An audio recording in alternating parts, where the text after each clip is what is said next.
I would like to discuss about black magic and white magic. So we live on a polarity planet. We live in a polarity universe.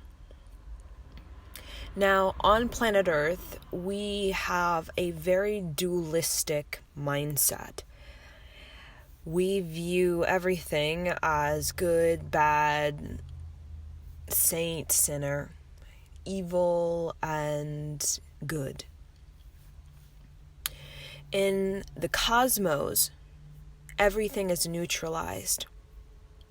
So what that looks like in ourselves, right, is that we, each and every one of us, possess a dark side as well as a light side. We have inner demons and we have inner angels. And neutralizing, right, our universe is neutralizing itself, is what we call balance of the scales. And every deep-rooted spiritual practice is about balancing of the scales. And that's what neutrality is. When we talk about the mind and working on the mind, we're working on neutralizing the mind so that we can transcend the dualistic mindset that has us, you can say, in opposition with each other and with parts of ourselves, where we feel divided inside of ourselves, and we're divided with people. So that opposition, that dualistic mindset can be very, very aggressive. Very, very aggressive, especially if we do not have a common ground, right? We've gone to wars over many wars throughout time on planet Earth because of this dualistic mind, because of this opposition and this aggression towards each other, right? That dualistic mind can create a misappropriation, a deep misunderstanding, right? Because when we are holding our position, right, in whatever sort of duel we're having inside of ourselves, what happens is we can fragment ourselves from our totality and from what we call the bigger picture, right? From the bigger picture. And we have seen wars based upon, right, being fragmented and linear and out of touch from the bigger picture.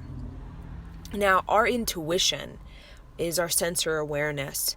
And our intuition is considered the nobility, right? The true nobility of who we are and what we came here to do and how we go about doing that in a corrective way. So what we consider noble is also highly psychic and highly intuitive. So when we think of these noble empires, right, that had a culture, right? I'm not talking about empires that were based off of just aggression and war and that kind of conquering, right? Because there's a lot of, you can say, karma associated with that. I'm talking about the empires that were very fruitful, meaning in art, in music, in science, in math. And there are empires that are very fruitful. When we mainly look at empire through the monarch, right? Because we are coming out of the medieval ages, right? We're just now, the technology has really boosted us out of that medieval period where the monarch had a lot of what we know God and glory, right? A lot of big churches and cathedrals and all the gems and the arts in the church. But the church itself, right? The church itself was creating a duel, right? A battle, good versus evil, that battle, right? We're all going to go to hell and we're all sinners and going to die a sinner, right? So that created an aggression, right?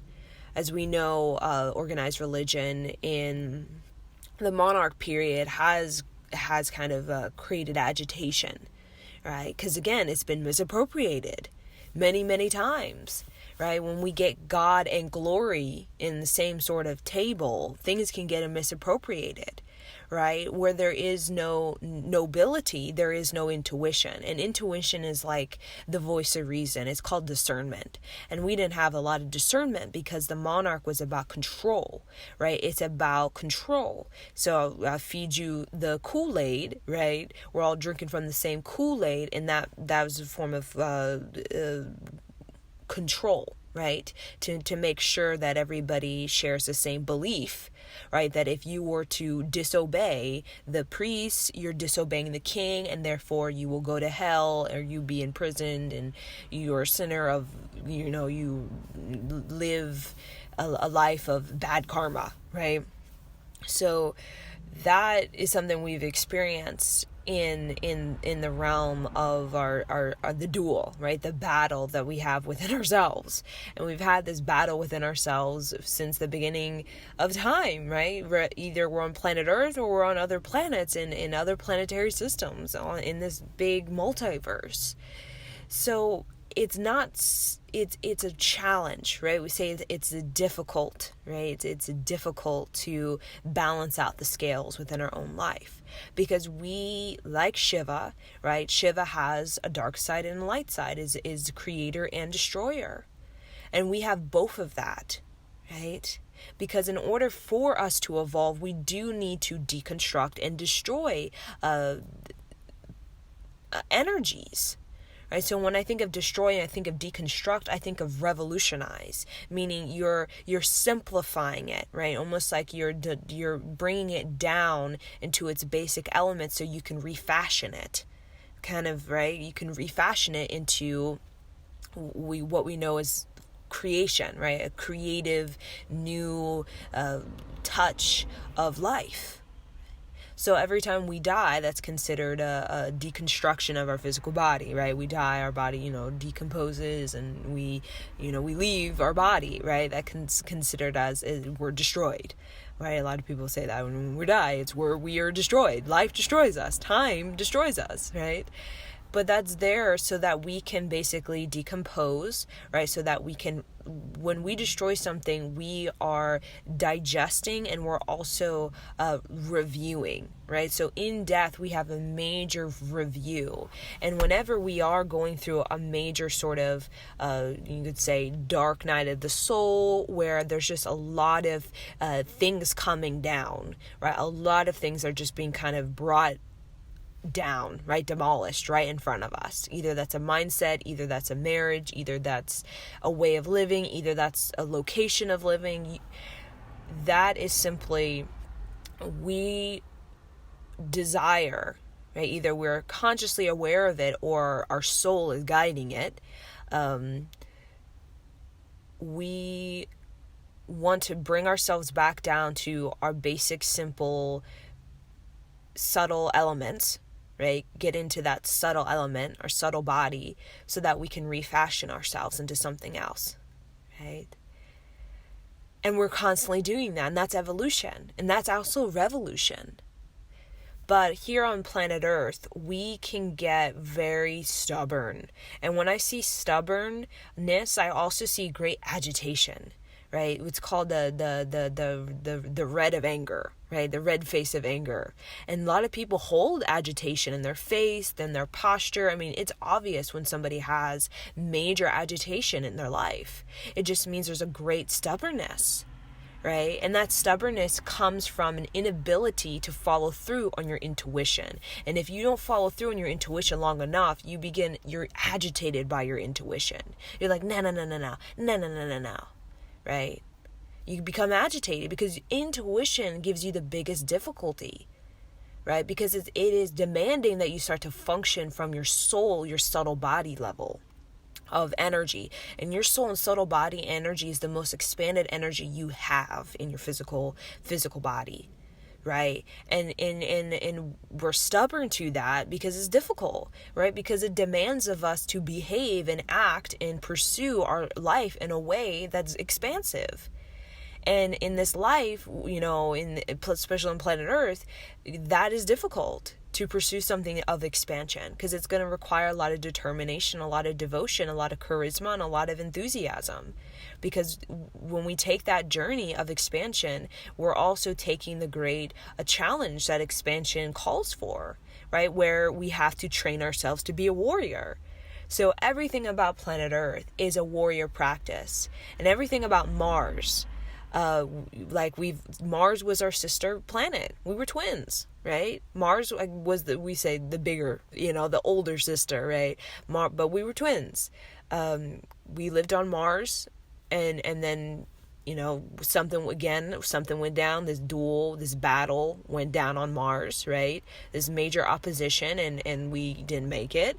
So we went to Earth and to kind of see if we can do better next time, right? So it's constantly we fail tests. We fail tests, not just in grade school, but we also fail tests in life. And when we do fail tests, we can get very down on ourselves. We can blame ourselves. We can feel like a fool, or we can feel like, man, I was foolish with my time. And that just means that we failed our test. When we feel like a fool, or when we feel foolish, it means that we failed our test. And that's okay. It just means better luck next time, right? Because there's always a next time, because we are infinite and we keep moving, right? We keep moving. So, we failed, and we were fooled, and we were foolish again and again in multiple ways in our life. And it just simply, we get that face of rage, right? I call it the burning hot flame of rage. And you can see it in people's aura, that burning hot flame of rage. And that means major stubbornness, and major aggression towards oneself and towards others, for the constant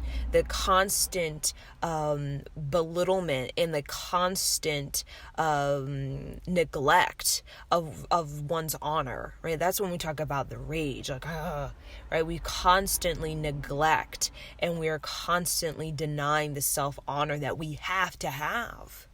We have to have self-honor in order, self-respect, self-honor, self-worth, in order for us to truly do the things we need to do to expand our lives, right?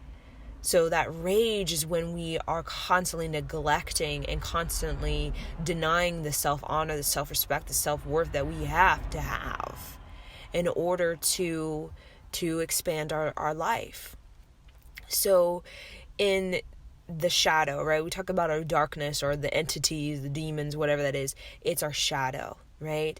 And the thing is, there's a to get to the shadow, we have to go through the concentration, right? We have to go through, we call the meditative mind. We call the artisan's mind. Because when you have a meditative mind, you have an artisan's mind, right? Because artisan implies craftsmanship. Craftsmanship implies a level of diligence and delegation, right? To really hone in, right? To project your vision, your blueprint onto this material, right? That's a meditative mind. That's a meditative practice.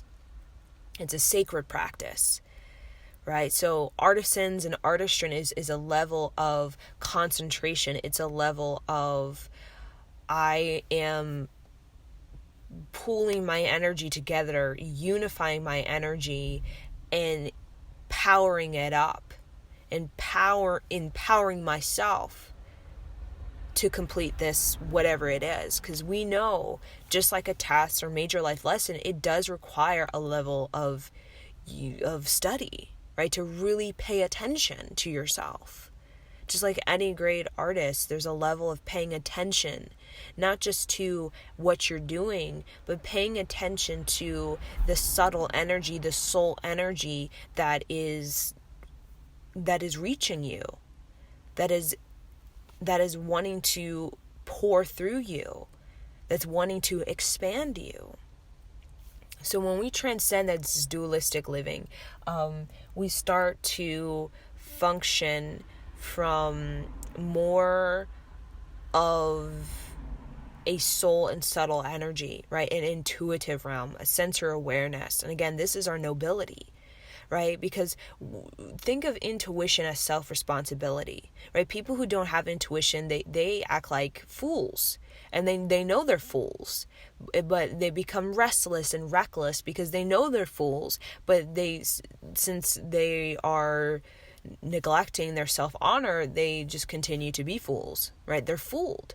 Right, they're fooled by this and they're fooled by that, and they feel the great failure of their life, right? Because they're not following through on their intuition, their nobility, right? Each and every one of us, right? We have in multiple incarnations, in many ways, right? We're all in a practice of being a warrior. A warrior is what we call the highest incarnation. In especially when it comes to the incarnation that really steps us into leadership. Right? We all go through that. If you are on a path of teacher or path of leadership, right, where you are a mover and shaker or a creator, you have to go through that warrior training to really become what we call that executive mind or that creator mind, right? Or that visionary mind. We go through that warrior practice, and that warrior practice is very demanding of us, right? We have to step up, we have to step out, and we have to stand in practice self-honor, right? To hold that stance and hold that that stature of self-honor and self-respect and self-worth. Right? Because again, that warrior path, there's so many, you can say, rivers, right, that all kind of lead to the same thing that you can take. But that is what really gets us into what we call power and what we call our authentic power, which is authentic power involves our dignity, and it involves a character and personality that is unified. Right? A lot of us have these personalities and this character that's very divided, and it's very aggressive, it's very in opposition. It can be very shallow, right? We're not connected to the land, we're not connected to the ancestors, we're not connected to the cosmos, we're not even connected to really anything, right? Except our own ego, right? And our own sort of shallowness. But our soul and our subtle energy, again, when we transcend this dualistic mind, we begin to open up and expand, and we feel deeply connected because our intuition has us clear-headed. Right? So we're never feeling like a fool, we're never feeling foolish, and therefore we're never sort of drifting, right? And having all the drifting is creating this irresponsibility with ourselves, because that never goes anywhere, right? It never goes anywhere. It just, and that's the stubbornness of it. When we keep ignoring or denying our intuition, that's the stubbornness of it, because we know we're not, we know that, that we're agitated because our intuition is summoning us, right? Initiating us into a greater expansion, but we've neglected the self-honor, the self-respect, and self-worth, that we don't have the energy. We don't have the gained energy or the reserve of energy or the concentration of energy, consolidated energy to actually do it. So we're agitated because we know we have to do it, but we know that we don't have it right now, right? And we have to build it up, right? So we think constantly about building up whatever, material wise. But material is always maintained. Wealth in the material is maintained by the spiritual. Because the spiritual is the energy that, like the furnace, that keeps the wealth sustained, right? Because buildings will fall down, airs will change, and then new change will happen. And artistry is our spirituality, right? And it also is that intuitive part of ourselves that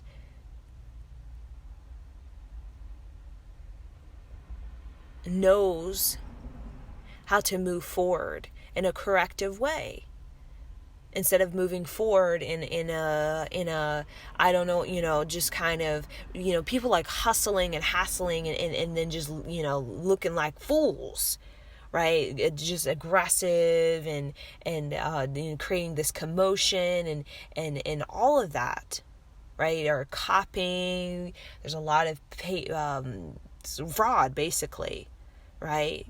When we don't have a high level of energy, creative energy, the material, right, it can't sustain itself, because the material is realized through the self-honor, right? Wealth is one of the highest vibrations of self-honor, self-respect, and self-worth that we have gathered around us through multiple incarnations.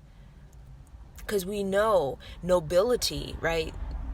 Accessing a high level of intuition is our highest creative destiny, right? That's why we say women, right? Women is considered the highest incarnation because women have the highest intuition, right? They actually have the highest nobility, right? The matriarch has a personality and character that is very dignified, very united, and very big, right? Very, very big personality, very big energy, big creativity, big leadership, right? Big responsibility. And these matriarchs, they hold it with a sense of like, yeah, I like it. It's difficult and it's challenging to hold this level of energy, right? Because it demands of me to do, to constantly, right? Work on my self honor and self respect and self worth. But I do it because I feel deeply rooted on planet Earth, and I feel deeply rooted in this universe, right? So with dark magic, right? So I was talking about the transcendence of the dual that we all have within ourselves, because again, it's kind of like we have to balance out both, right? So the dark magic, as we know, it's a darker realm, right? We associate it with fools, right? People are foolish, they're fool. There's a lot of trauma there. There's a lot of, neurotic behavior. There's a lot of recklessness, raid and pillage. We've been there, done that, right? A lot of, there's agendas, right? There. And it is a dimensional reality, right? That is not just on planet Earth, but it's on many planets, in many planetary systems. And dark magic is a form of, it's a very dense, and it's a very bound energy, right? Either I'm earth bound or I feel bound to something. So dark magic is a difficulty, is a challenge, just like, right, in white magic as well, right? Because it seduces us and it temptates us, and it also confuses us, right? It creates all this misunderstanding, all this misappropriation, all this low honor, low respect, low self-worth, right? That we basically are left only with this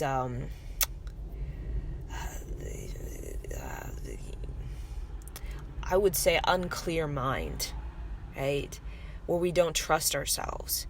Because in the dark magic, the greatest thing that confuses people and causes unclear mind where they can't make decisions is because they don't trust themselves. And that's kind of, the sneaky, right? Everything is you say sneaky, or it's kind of done in covert, right? Everything is in covert. But with the dark magic, it is, I don't trust myself, right? I don't trust myself. And that right there can create mayhem, Because when you don't trust yourself, you begin to not care for yourself. When you don't care for yourself, you're aggressive towards yourself. When you become aggressive towards yourself, you become irresponsible, and you basically you do and say without being in alignment with nobility, with being in alignment with intuition, your soul and your subtle body. And that's dangerous right there, because that means that's a person that it's a free-for-all, right? Without being connected to the soul, the subtle body, and being responsible and honoring yourself and the life energy, right? Without having that, that basic foundation of self-trust, you become more earthbound. You become more bound to the flesh, right? And you become very attached to the flesh, right? When we think of these monarchs, or any sort of ritual that is done, right? When we talk about dark magic, ritual that has been done for basically keeping the flesh, right? It's not even about the soul or the subtle body. A lot of it is about keeping the flesh, right, of myself, or of that lineage, usually the lineage or whatever it is, maintained in a false sense of sense of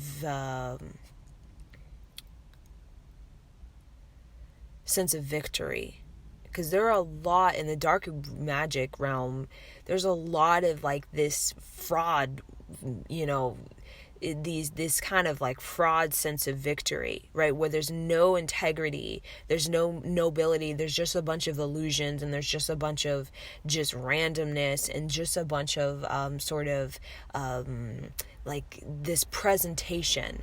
But when you go deeper underneath it, there's nothing there, right? It's very it's like, I call it it's a stoic, stark energy, right? So the white magic is associated with the soul, associated with the subtle body, associated with self-honor, self-respect, and self-worth. And usually the white magic is about healing, right? Is about bringing justice and bringing balance.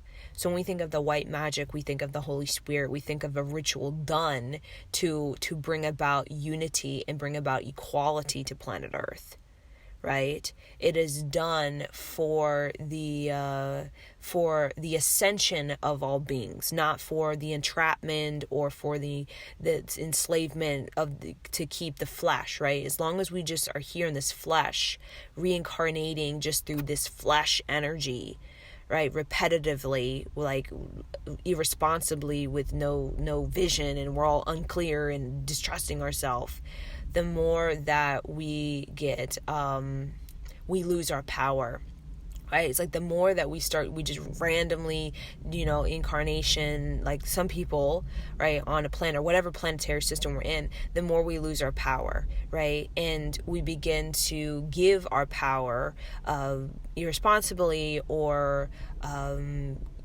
give our power to, right, to give our discernment to agendas that we're unclear about, right? Because we don't trust ourselves, and therefore we begin to make decisions that are based off of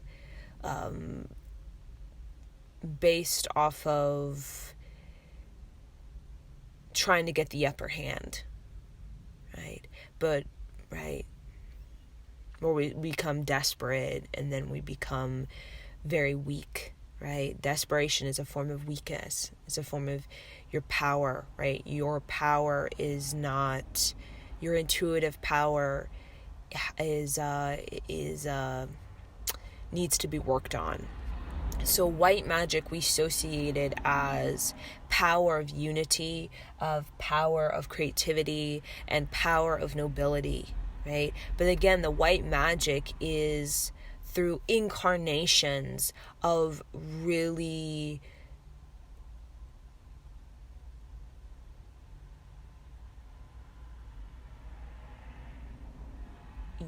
becoming dignified is what I'll say, right? So it's a level of, I trust myself, right? And in order to trust yourself, there's a lot of trial and error and failure and mistake and all of that kind of stuff.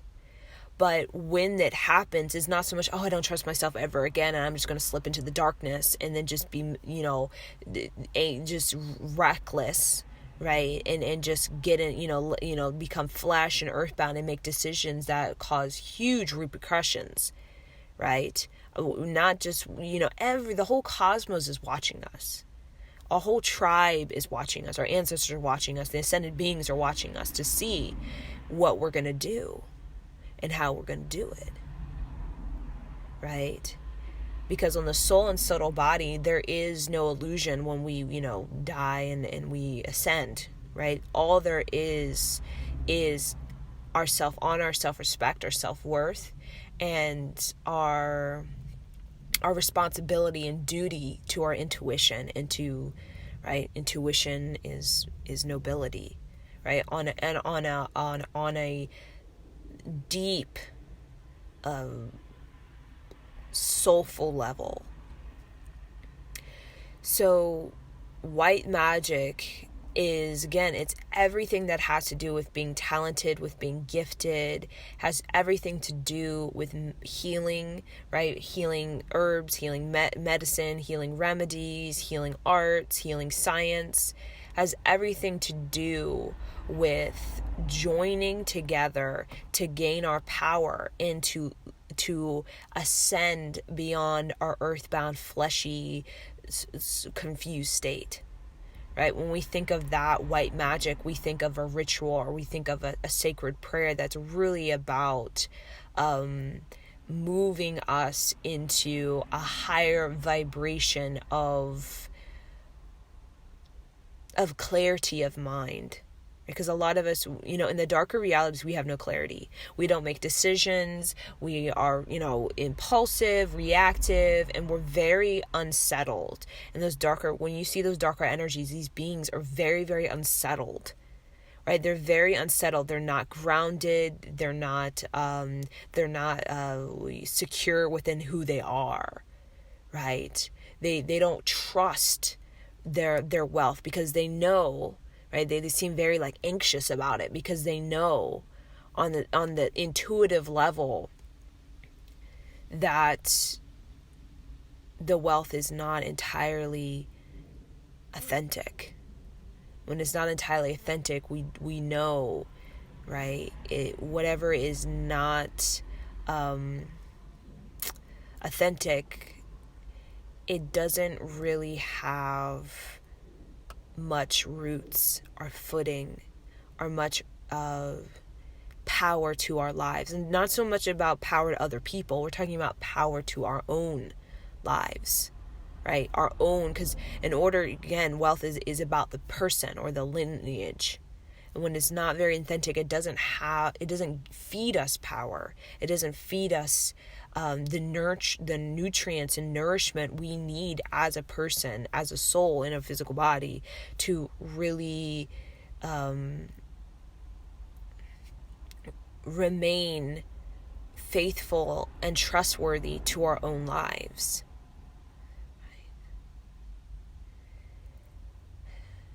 Because this planetary system is only one of many. So, this planetary system, you can, what we call sleep your way to the top, or, there's this, suck a penis for a record deal. That's something that we've heard since I was very young, right? Sleep your way to the top, suck a penis for a record deal, that kind of thing. People do that, but remember, in the greater planet, all I'm talking about, multiple planetary systems, not just Earth, that doesn't work. That doesn't work. Right? And when you sell yourself, when you neglect and deny your self-honor, self-respect, and self-worth, in order to ascend, in order to graduate this planet Earth, you have to get that. You have to be that, right? To graduate, to be a master of planet Earth, right? To be masterful, with your creativity and with your self-expression and just with your life energy. You have to have self-honor, self-respect, and self-worth. Just because that really gives you the empowerment to really follow through on your intuition, start to pass the tests and the lessons, and start to have that clarity of a mind that really gives you the deep healing and gives you the vision, as well as the radiance, as well as the trustworthiness, the credibility you demand, right, in order to, can say, graduate this planet Earth, right? Because we can't fake our way in that sort of, fraud our way into our sense of trustworthiness and credibility just in our own lives. We can present that and create all illusions we want out there in the world, right? And live in relationships and whatever as that, but inside of ourselves, it doesn't matter about what illusions we present, because inside we either are gaining the energy of intuitive awareness or we're not, right? And if when we gain intuitive awareness with ourselves, we actually become a lot more magnetic and a lot more masterful, right? And a masterful energy is like a white magic, where we start to feel discernment, but we also feel very empowered, right? We're in this flow. We're in this this cosmic sort of vibration that really we feel very expansive in that way, right? Very, very original and authentically brazen, right? So with that, right, that's kind of like that white magic and the dark magic.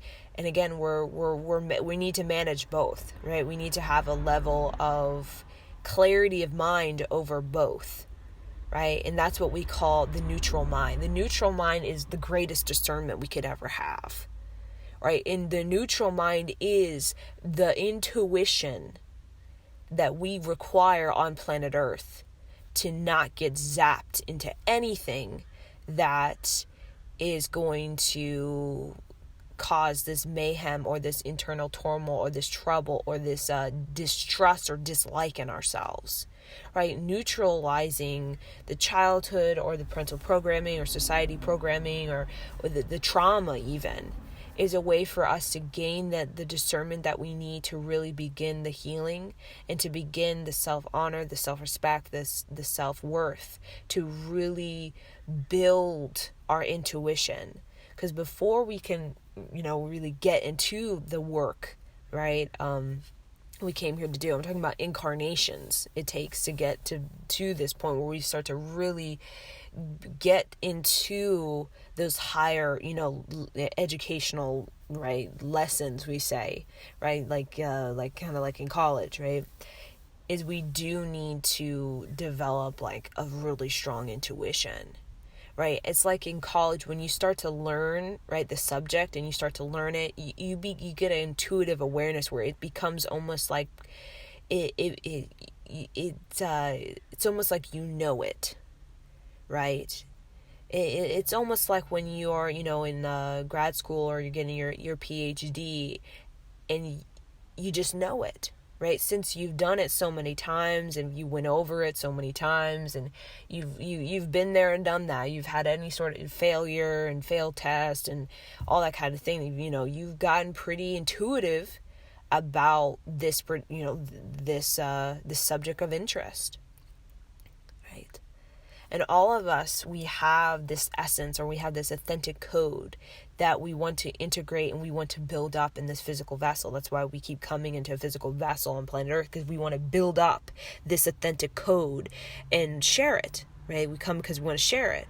And this authentic code is our subject of interest. It is our sort of our greatest, vision quest that, we want to construct and create a facility here on planet Earth to share it and to master it, whatever that is, that authentic code, or that intuitive awareness associated with this talent, this gift, this broadcast, this self-expression that we've been building up in multiple incarnations, this sound current, and we're constantly refining it because we want it to be as clear, as aligned, and as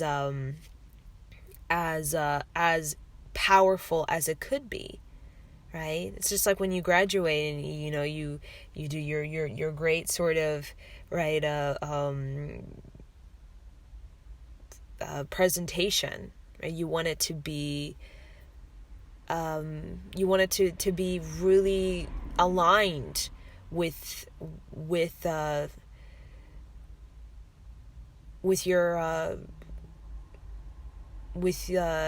your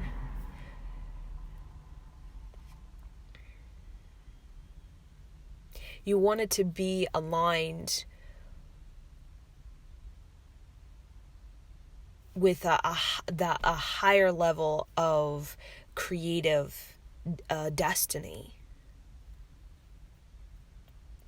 But that requires us to go through the craftsmanship of what it means to build us up, what it means to have a life review, what does it mean to trust ourselves, what it means to honor ourselves, what does it mean to have discernment, what does it mean to say no, what does it mean to be a warrior, right? What does it mean to stand up, to stand out, and to stand with a stature of intuitive awareness or nobility or discernment, like I've said. So this is kind of what I view of like black magic, dark magic, or white magic. And the neutral mind is the meditative mind. Like again, it's the intuition. It's the ability to, you can sniff it out. You know it. So you're never feeling like you're fooled. Even when it comes to major life lessons that are about to come in, that are very positive. White magic, which is, you get a major opportunity to fall in love.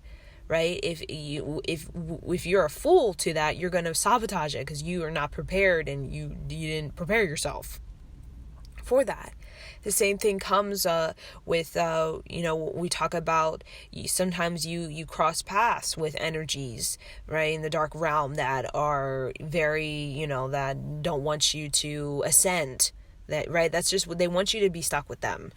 Right? That's kind of what, that dark magic is, right? Because again, the more energy that's stuck in the earth, in the bound, I'm attached, I'm bound, I'm kind of in this flesh realm where, I've lost my intuition. Now I'm just drifting through this fraud realm where I'm not really going and not getting any sort of, honor from it, right? It's just kind of distasteful. Right, the intuition or the neutral mind, the meditative mind helps us to, right, not get fooled in that, not get fooled by that, right? So that, again, we can find the balance, right? The balance between both, right? When we walk through life with a level of discernment, we're finding the balance in both. We're finding the balance in knowing when to express our light and when to express our great, our great strength. So I'm going to leave you guys with these thoughts. Again, I hope this can help you to expand your life so that you can start to become more masterful over your own inner darkness and your own inner light, so that you can become almost like more shamanistic in nature, which is about alchemizing. Right, we're alchemizing the there's whatever curses or whatever, dark entities that come in that want us to have no self-worth. That's the one thing they don't want us to have: self-honor, self-respect, or self-worth, because we have no power. when we don't have self-worth. We have no power. We're at the mercy of life, and then we start to, be desperate and aggressively competitive to attack life, right? To claim life as our own. But we're not trying to do that. We're trying to build up our authentic code so that we can begin to express that and master that, so we can really find our nobility, right? And keep it moving, right, to other planetary systems, because it's not just this planetary system we want to learn and discover. It's multiple, right? We don't want to get kind of just stuck hanging here forever. That's right? We want to keep growing. We want to keep learning. We want to keep pushing on so that we can, we're vast. We want to learn, and we want to continue to learn, right? And again, learning, there's a lot of frauds. Everywhere in the universe, there's frauds, right? We don't want to get stuck there and get in this vengeance and anger and then spend lifetimes in that agitation, the stubbornness, and become a fool and become foolish, and then lose all our credibility and just become distrustful of everything and just wander around, right? So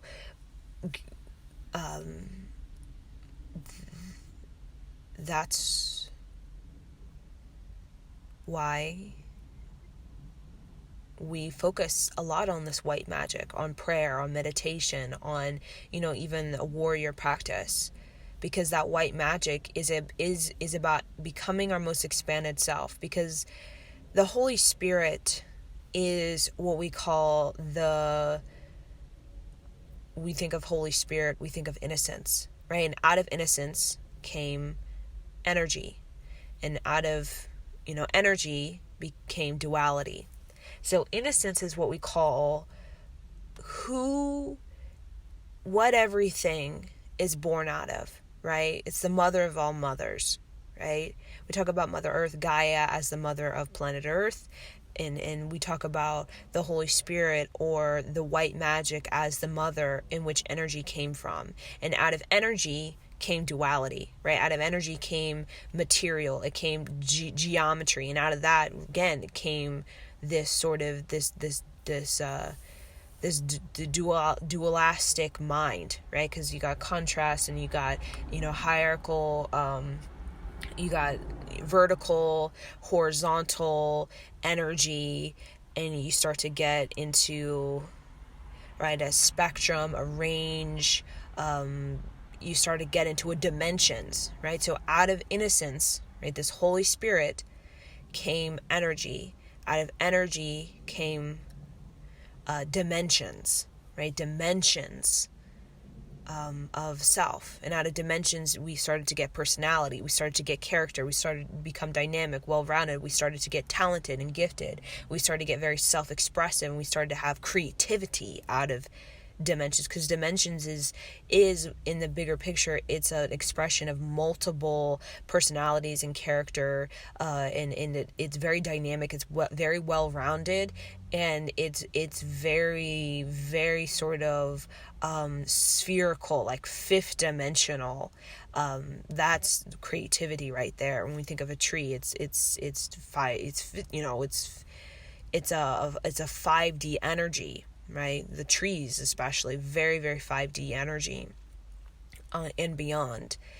But innocence is that white magic. So when we think of these ascended beings, right, that are called ascended beings for a reason, because they have graduated, mastered their energy, their dimensions, their creativity, right, their spherical, they've mastered their tree of life, basically. The many, many dimensions, many personalities, 82 facets of the mind, all of that kind of dynamic range, perspective, and depth that we are. And they've gotten back to what we call the innocence, right? They took that energy and they alchemized it into their authentic code. And the authentic code is what we call our true self, right? Out of the innocence came our true self, which is like, think of it like our inner child. And then our inner child became life, right? Life in Earth and incarnations here, Earth, Pleiades, Arcturus, whatever dimension, right? And then as that inner child began to grow and learn and discover and experience, came energy, it came the personality, and became, right, the many layers to that inner child, right? Like an inner child becoming adolescent. Their innocence begins to be shaped by the experiences they have. So Mother Mary and Mary Magdalene was very magnificent because they were able to, they experienced much, right? Their inner child was shaped in so many ways, right? The shape of trauma, the shape of fear, the shape of, attack, the shape of aggression, the shape of love and joy and prayer and everything. So many sort of patterning, like a big mandala, 5th dimensional, 12 dimensional mandala, very, very powerful, very spherical, so many patterning in that big mandala, right? What happened is through life, they were able to fine-tune, refine, and create, solve, resolve, create their authentic code out of all of that patterning and shape that life has caused, right? They brought their mandala through their intuition. Every experience, they digested, they alchemized it into their authenticity, not into their demise, into their I don't trust myself, I hate myself, or into their foolishness, or into light and love while completely escaping or avoiding their darkness.